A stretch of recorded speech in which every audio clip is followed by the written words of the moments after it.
Assalamualaikum warahmatullahi wabarakatuh. Perkenalkan, saya perwakilan dari kelompok 7. Pada kesempatan kali ini, kami akan mempresentasikan mengenai hasil diskusi kami pada mata kuliah Sistem Akuntansi mengenai materi pada bab 7 dengan judul Sistem Penjualan Kredit. Selanjutnya, perkenankan saya untuk mengenalkan nama anggota kelompok kami. Yang pertama, Anggita Rahma dengan NPM Mahir 249, kedua, Diva Aprilia dengan NPM Mahir 252, ketiga, Amalia Mustafa dengan NPM Mahir 259, keempat, Nelly Farlina dengan NPM Mahir 296, kelima, Nabila Fatharani dengan NPM Mahir 313. Pada bab 17 ini, kami akan membahas 5 pokok pembahasan. Yang pertama, penjualan kredit dengan kartu kredit perusahaan. Yang kedua, sistem penjualan kredit. Yang ketiga, sistem retur penjualan. Yang keempat, kombinasi prosedur order pengiriman dan prosedur penagihan. Dan yang terakhir, kelima, sistem penjualan dalam lingkungan pengolahan data elektronik. Memasuki subbab yang pertama, yaitu penjualan kredit dengan kartu kredit perusahaan. Sebelum kita membahas lebih lanjut sistem penjualan kredit, saya akan menjelaskan apa itu deskripsi kegiatan penjualan kredit. Penjualan kredit merupakan sistem penjualan yang dilakukan oleh perusahaan dengan cara menyerahkan barang terlebih dahulu, kemudian perusahaan memberikan jangka waktu tertentu. Pelanggan diberi kartu kredit jika sudah melalui seleksi berdasar kemampuannya untuk membayar. Pelanggan dapat menggunakan kartu kredit ini untuk membeli barang hanya ke perusahaan yang menerbitkan kartu kredit tersebut. Kemudian, saya juga akan membahas fungsi yang terkait dalam sistem penjualan kredit dengan kartu kredit perusahaan. Yang pertama, ada fungsi kredit. Fungsi kredit untuk melakukan pengumpulan informasi tentang kemampuan keuangan anggota. Yang kedua, fungsi penjualan untuk bertanggung jawab melayani pelanggan atas barang yang dibutuhkan. Yang ketiga, fungsi gudang, menyediakan barang yang diperlukan oleh pelanggan sesuai yang diterima dari fungsi penjualan. Yang keempat, fungsi pengiriman. Fungsinya untuk menyerahkan barang sesuai kuantitas, mutu, dan spesifikasi yang dicatat fungsi penjualan. Yang kelima, fungsi akuntansi, untuk mencatat transaksi piutang pada pelanggan berdasar faktur penjualan. Yang keenam, fungsi penagihan, untuk membuat surat tagihan secara periodik kepada pemegang kartu kredit. Lalu ada informasi yang digunakan manajemen. Informasi yang diperlukan oleh manajemen dari transaksi penjualan dengan kartu kredit adalah sebagai berikut. Yang pertama, jumlah pendapatan penjualan menurut jenis produk atau kelompok produk selama jangka waktu tertentu. Yang kedua, jumlah piutang kepada setiap debitur dari transaksi penjualan kredit. Yang ketiga, jumlah harga pokok produk yang dijual selama jangka waktu tertentu. Keempat, nama dan alamat pembeli. Kelima, kuantitas produk yang dijual. Keenam, nama wiraniaga yang melakukan penjualan. Dan yang ketujuh, otorisasi pejabat yang berwenang. Dokumen yang digunakan. Dokumen yang digunakan untuk melaksanakan sistem penjualan kredit dengan kartu kredit perusahaan adalah faktur penjualan kartu kredit. Lembar pertama dan kedua berfungsi sebagai dasar pembuatan surat tagihan yang secara periodik dibuat oleh fungsi penagihan dan dikirim ke pelanggan. Lembar ketiga berfungsi untuk menyiapkan barang yang dibutuhkan pelanggan. Lembar keempat untuk perintah pengiriman barang kepada fungsi pengiriman. Yang kedua, surat tagihan. Surat tagihan dibagi menjadi dua bagian. Bagian atas harus disobek dan dikembalikan bersama cek oleh pelanggan ke perusahaan, dan bagian bawah berisi rincian transaksi yang dilakukan pelanggan dalam periode tertentu. Catatan akuntansi yang digunakan. Catatan akuntansi yang digunakan dalam sistem penjualan kredit dengan kartu kredit adalah 1. Jurnal penjualan, untuk mencatat transaksi penjualan baik secara tunai maupun kredit. Yang kedua, kartu piutang, buku pembantu yang berisi rincian mutasi piutang perusahaan kepada tiap debitur. Yang ketiga, kartu gudang, catatan yang isinya berupa data kuantitas barang yang disimpan di gudang bersama mutasinya. Selanjutnya ada jaringan prosedur yang membentuk sistem penjualan dengan kartu kredit. Jadi jaringan prosedur yang membentuk sistem penjualan dengan kartu kredit ini ada 5. Yang pertama yaitu prosedur order penjualan. Pada prosedur ini, fungsi penjualan menerima order dari pembeli dan menambahkan informasi penting. Lalu yang kedua ada prosedur pengiriman barang. Pada prosedur ini, fungsi gudang menyiapkan barang yang dipesan oleh pembeli dan fungsi pengiriman mengirimkan barang kepada pembeli sesuai informasi yang tercantum dalam faktur penjualan kredit yang diterima dari fungsi gudang. Lalu yang ketiga ada prosedur pencatatan piutang. Dalam prosedur ini, fungsi akuntansi mencatat tembusan faktur penjualan kartu kredit ke kartu piutang. Selanjutnya yang keempat ada prosedur penagihan. Dalam prosedur ini, penagihan menerima faktur penjualan kartu kredit dan diarsipkan menurut abjad. Lalu yang kelima ada prosedur pencatatan penjualan. Pada prosedur ini, fungsi akuntansi mencatat transaksi penjualan kartu kredit dalam jurnal penjualan.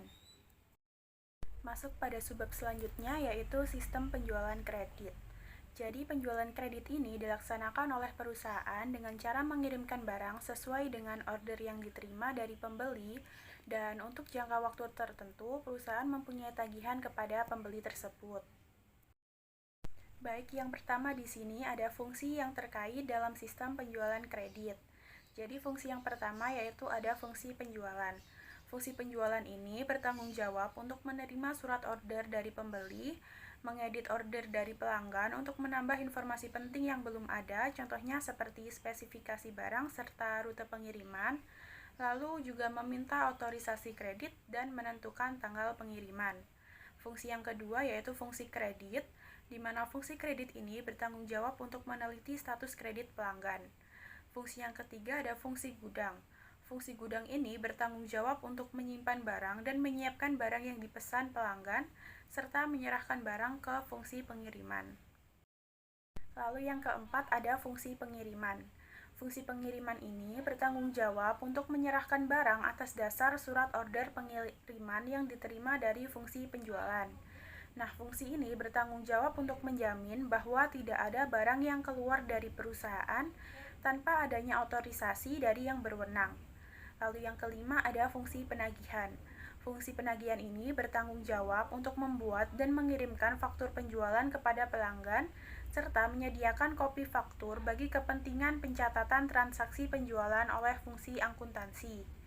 Lalu yang terakhir ada fungsi akuntansi, di mana fungsi akuntansi bertanggung jawab untuk mencatat piutang yang timbul dari transaksi penjualan kredit dan membuat serta mengirimkan pernyataan piutang kepada debitur, serta membuat laporan penjualan.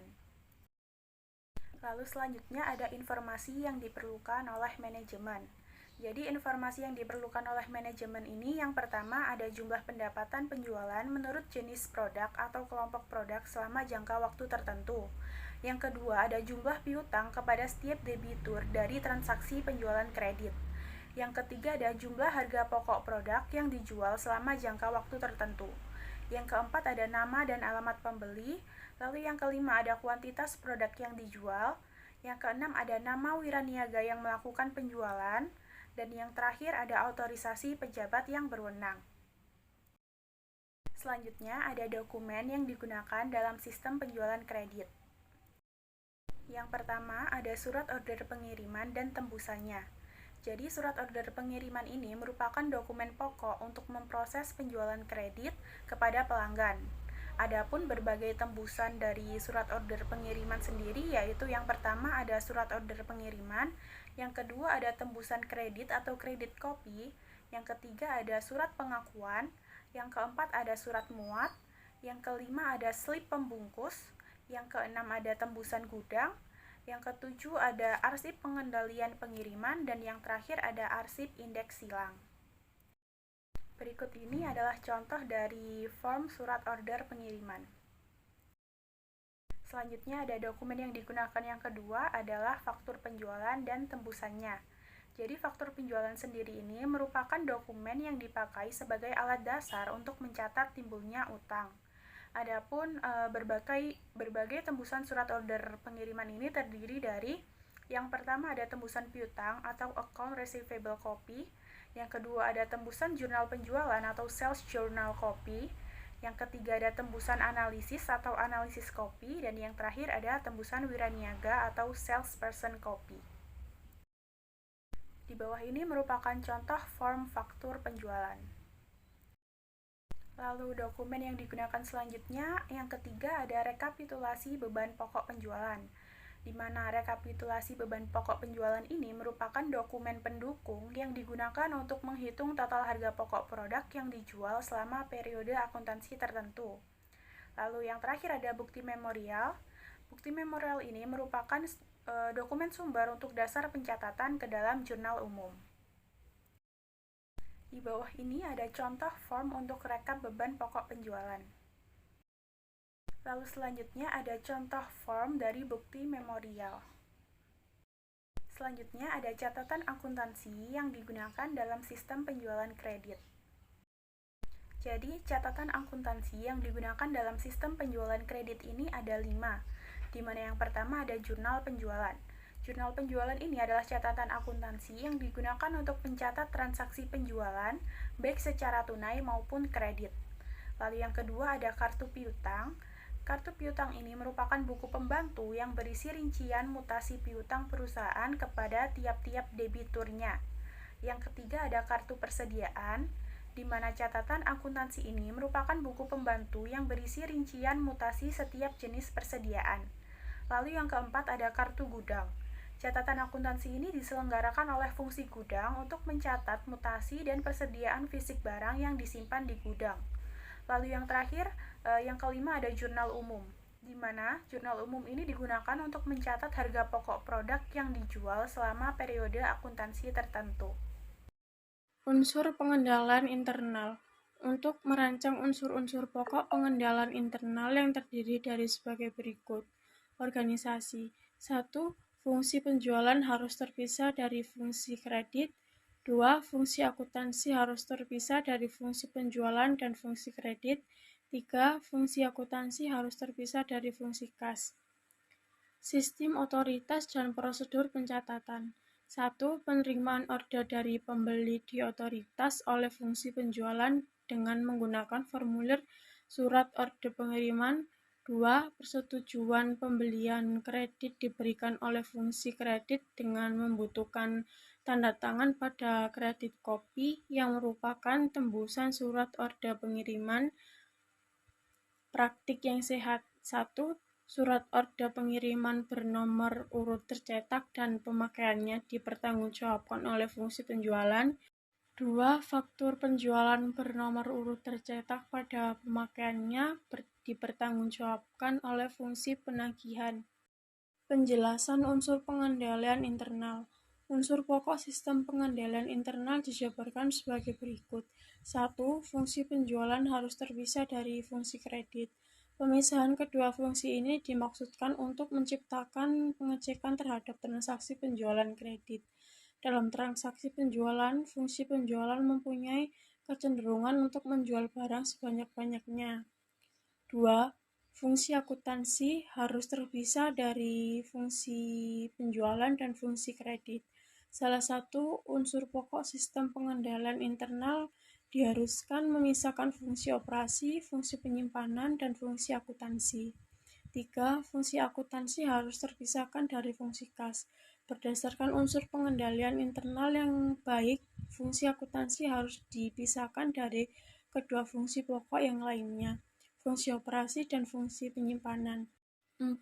Fungsi transaksi harus dijabarkan oleh lebih dari satu orang atau lebih dari satu fungsi. Dalam merancang sistem untuk melaksanakan kegiatan pokok, perusahaan harus diperhatikan unsur pokok sistem pengendalian internal di bawah. Setiap transaksi harus dilaksanakan dengan melibatkan lebih dari satu karyawan atau lebih dari satu fungsi. Sistem ratur penjualan. 1. Fungsi yang terkait. Fungsi yang terkait dalam penjualan dibangun menjadi beberapa. 1. Fungsi penjualan. 2. Fungsi penerimaan. 3. Fungsi gudang. 4. Fungsi akuntansi. Kedua, dokumen yang digunakan. 2 dokumen penting yang digunakan dalam transaksi ratur penjualan sebagai berikut. 1. Memo kredit. 2. Laporan penerimaan barang. Selanjutnya adalah catatan akuntansi yang digunakan. Catatan akuntansi yang digunakan dalam transaksi retur penjualan ada 4. Yang pertama, jurnal umum atau jurnal retur penjualan. Berkurangnya pendapatan penjualan dan piutang dagang akibat transaksi retur penjualan dicatat dalam jurnal umum, atau jika perusahaan menggunakan jurnal khusus, dicatat dalam jurnal retur penjualan. Yang kedua, kartu piutang. Catatan akuntansi ini merupakan buku pembantu piutang yang dalam transaksi retur penjualan digunakan untuk mencatat berkurangnya piutang kepada debitur tertentu akibat dari transaksi tersebut. Yang ketiga ada kartu persediaan. Catatan akuntansi ini merupakan buku pembantu persediaan yang dalam transaksi retur penjualan digunakan untuk mencatat bertambahnya jenis persediaan produk jadi tertentu akibat dari transaksi tersebut. Yang keempat, kartu gudang. Catatan ini diselenggarakan atau diadakan oleh bagian gudang untuk mencatat bertambahnya jenis persediaan produk jadi tertentu akibat dari transaksi retur penjualan. Selanjutnya adalah jaringan prosedur dalam sistem retur penjualan. Jaringan prosedur dalam sistem retur penjualan ada 3. Yang pertama, prosedur pembuatan memo kredit. Berdasarkan pemberitahuan retur penjualan dari pembeli, dalam prosedur ini, fungsi penjualan membuat memo kredit yang memberikan perintah kepada fungsi penerimaan untuk menerima barang dari pembeli tersebut dan kepada fungsi akuntansi untuk mencatat pengurangan piutang kepada pembeli yang bersangkutan. Yang kedua, prosedur penerimaan barang. Dalam prosedur ini, fungsi penerimaan menerima dari pembeli berdasarkan perintah dalam memo kredit yang diterima dari fungsi penjualan. Atas penerimaan barang tersebut, fungsi penerimaan membuat laporan penerimaan barang untuk melampiri memo kredit yang dikirim ke fungsi akuntansi. Yang ketiga, prosedur pencatatan retur penjualan. Dalam prosedur ini, transaksi berkurangnya piutang dagang dan pendapatan penjualan akibat dari transaksi retur penjualan dicatat oleh fungsi akuntansi ke dalam jurnal umum atau jurnal retur penjualan dan ke dalam buku pembantu piutang. Selanjutnya adalah unsur pengendalian internal. Unsur pengendalian internal di sini ada 3. Yang pertama, organisasi, yaitu fungsi penjualan harus terpisah dari fungsi penerimaan. Fungsi akuntansi harus terpisah dari fungsi penjualan. Transaksi retur penjualan harus dilaksanakan oleh fungsi penjualan, fungsi penerimaan, dan fungsi akuntansi. Jadi tidak ada transaksi retur penjualan yang dilaksanakan secara lengkap hanya oleh salah satu fungsi yang ada. Unsur yang kedua yaitu sistem otorisasi dan prosedur pencatatan, yaitu retur penjualan diotorisasi oleh fungsi penjualan dengan membubuhkan tanda tangan otorisasi dalam memo kredit. Pencatatan berkurangnya piutang karena retur penjualan didasarkan pada memo kredit yang didukung dengan laporan penerimaan barang. Unsur pengendalian internal yang ketiga adalah praktik yang sehat, yaitu memo kredit bernomor urut tercetak dan pemakaiannya dipertanggungjawabkan oleh fungsi penjualan. Secara periodik, fungsi akuntansi mengirim pernyataan piutang kepada setiap debitur untuk menguji ketelitian catatan piutang yang diselenggarakan oleh fungsi tersebut. Secara periodik diadakan juga rekonsiliasi kartu piutang dengan akun kontrol piutang dalam buku besar. Subbab yang keempat adalah kombinasi prosedur order pengiriman dan prosedur penagihan. Yang pertama ada prosedur order pengiriman dan penagihan secara terpisah. Dalam prosedur ini, pembuatan faktur penjualan dan tembusannya dilakukan secara terpisah dari pembuatan surat order pengiriman dan tembusannya. Surat order pengiriman dan tembusannya dibuat oleh fungsi penjualan. Faktur penjualan dan tembusannya dibuat oleh fungsi penagihan setelah barang dikirim oleh fungsi pengiriman. Adapun kondisi yang cocok untuk prosedur order pengiriman dan penagihan secara terpisah. Pertama, jika perusahaan perlu mencantumkan berbagai macam informasi teknis yang bersangkutan dengan produk di dalam surat order pengiriman, namun tidak menginginkan informasi tersebut tercantum dalam faktur penjualan.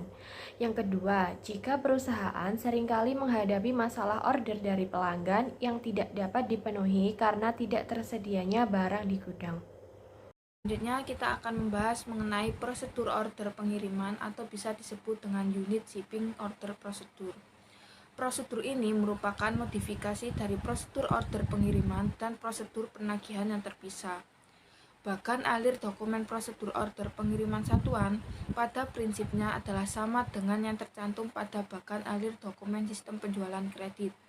Bedanya hanya terletak pada jumlah set surat order pengiriman yang dibuat untuk setiap order yang diterima dari pelanggan. Jika misalnya order dari pelanggan berisi 3 jenis barang dengan 3 macam tanggal pengiriman, maka fungsi penjualan akan membuat 3 set surat order pengiriman yang didistribusikan kepada unit-unit organisasi. Kondisi yang cocok untuk penggunaan prosedur order pengiriman satuan. Yang pertama, jika dikehendaki untuk menyediakan informasi bagi setiap departemen dengan menggunakan surat order pengiriman yang hanya mencangkup unsur yang terkait dengan departemen tersebut. Kedua, jika barang-barang yang dipesan oleh pelanggan mempunyai tanggal pengiriman yang berbeda. Ketiga, jika perusahaan menghadapi masalah back order. Dan yang keempat, jika perusahaan memerlukan analisis pesanan yang diterima menurut jenis produk. Selanjutnya yaitu prosedur pra-penagihan lengkap atau bisa disebut dengan complete pra-billing procedure. Dalam prosedur ini, faktor penjualan dan tembusannya dibuat secara lengkap bersamaan dengan pembuatan surat order pengiriman dan tembusannya. Fungsi penjualan membuat surat order pengiriman beserta pembahasannya dan faktur penjualan beserta tembusannya dalam sekali tulis.